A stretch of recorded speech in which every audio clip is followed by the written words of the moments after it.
What's up out there? Beep, beep, beep, beep, beep, beep, beep.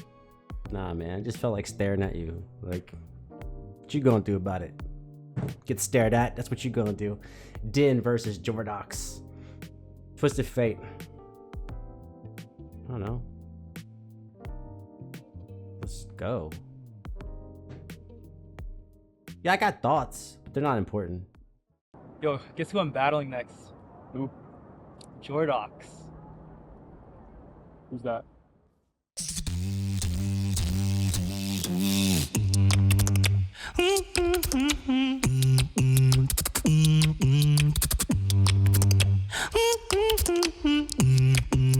Hold on. I do have to say something. It might be stupid, but right at the very beginning, let's go back to this beginning right here when it goes, "Who's that?" Wait, further back. Jordox. Who's that? Right here, I actually thought that was bumper music. I honestly thought that was just bumper music put in to get us into the beatbox. I did not realize it was actually going to be him. So that's already +1.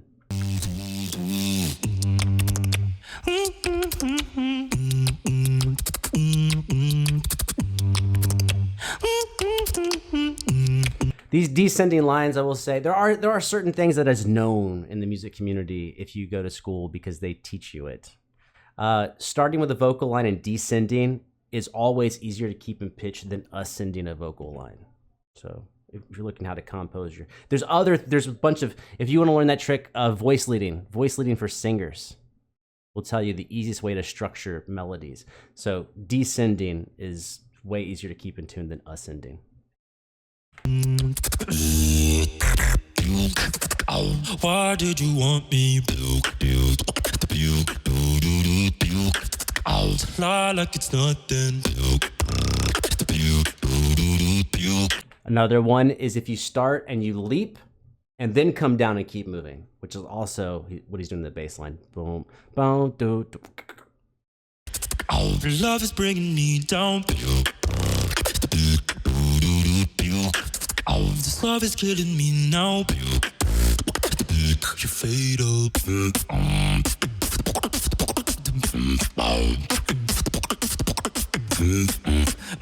Actually, almost all, now that I'm thinking this way, almost all of his melodic fragments are descending fragments. They might have one jump and then they all descend, which are, it's very musical the way he's doing it, but it's also smart because he's doing something musical that is easier to keep in tune and keep in pitch.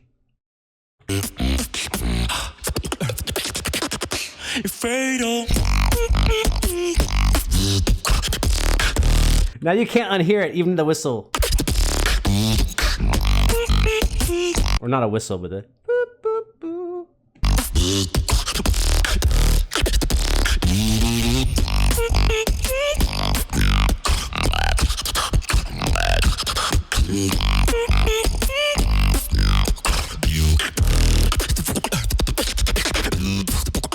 Why did you want me?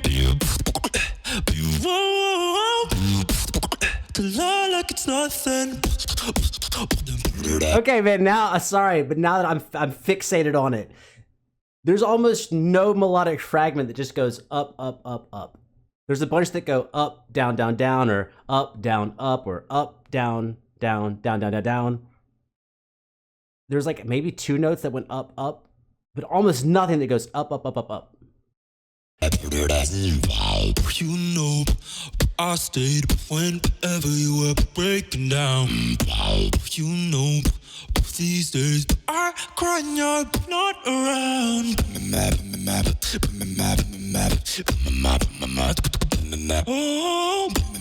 Ooh, there was one. That's the first one I think. Ba ba ba ba ba ba. Is it 3 notes, 4 notes?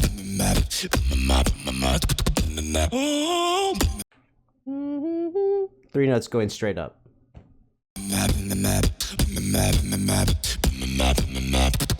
You're fatal.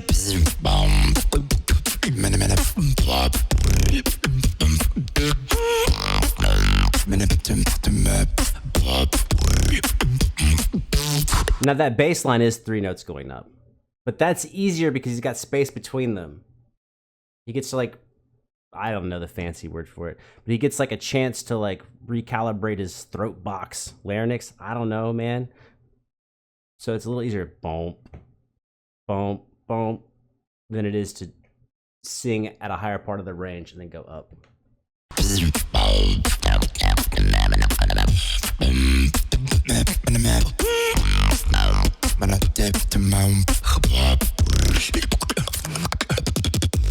Why did you want me? And why did I want you? Your love is a killer, and I never learned. I want you to let go.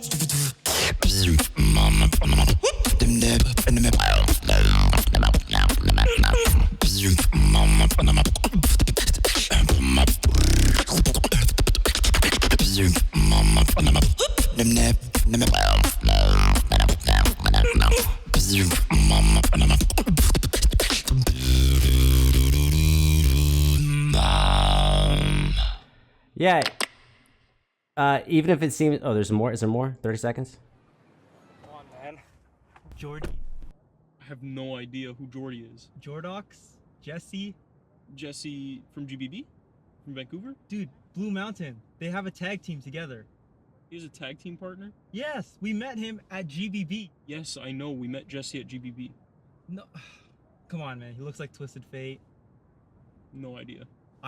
Anyways, a little drama on there. So even though I was constantly talking about the construction of the actual melodic lines and the direction they went pitch-wise, sequentially up or up and then down or up, down, up, blah, blah, blah, blah, blah. Turns out there's not many ways, not many alterations of the pattern in general. It seems like there's a lot, but there's not. I mean, who knows? I've never counted. Maybe 8, 10, I don't know. But again, any type of basic music theory textbook for college students will have voice leading in there. Rules for melody.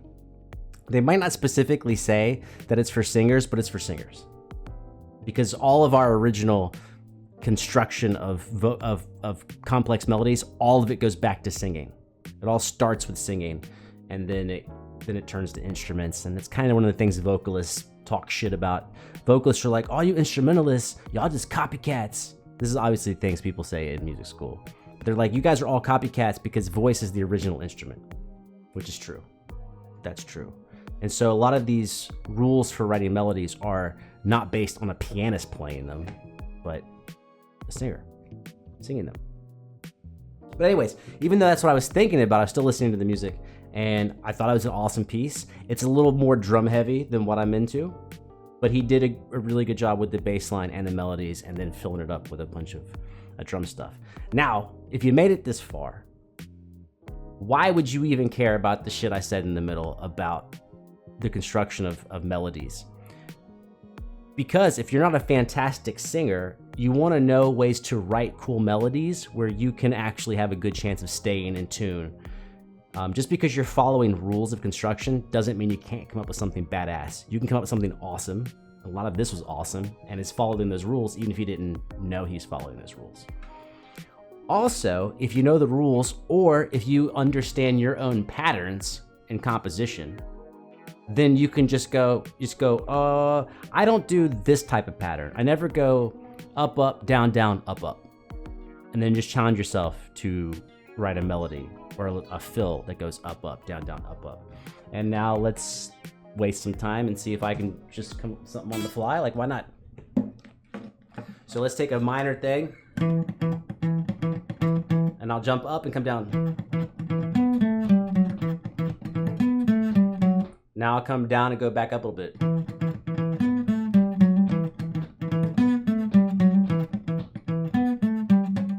Now how about, can I go up and then back down and up? How about a less distance jump? How about just up, up, up, up, up, up, up, up, up, up?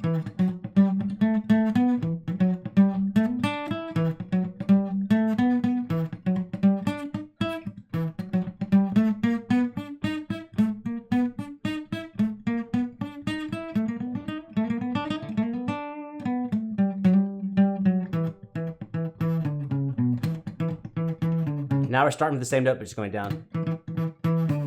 And then we can leap up from going down.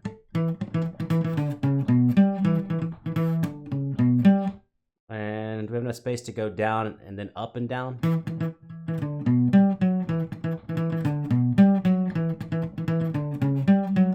We could also jump way up and come down.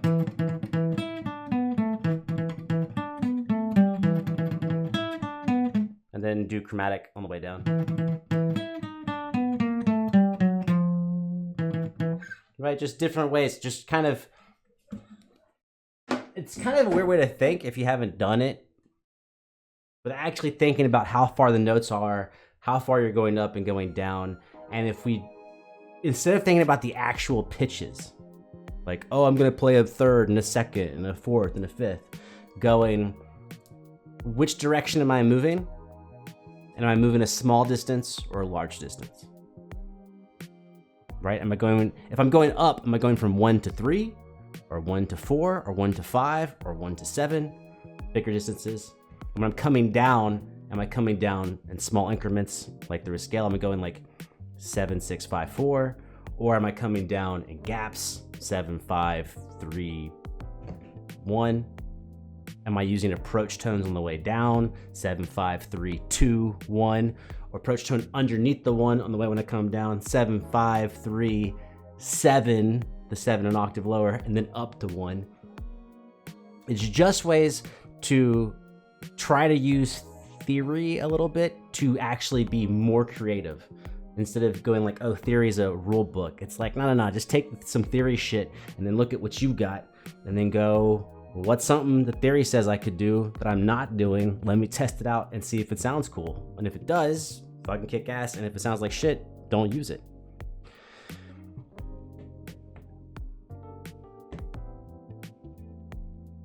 Yeah, I don't know, man.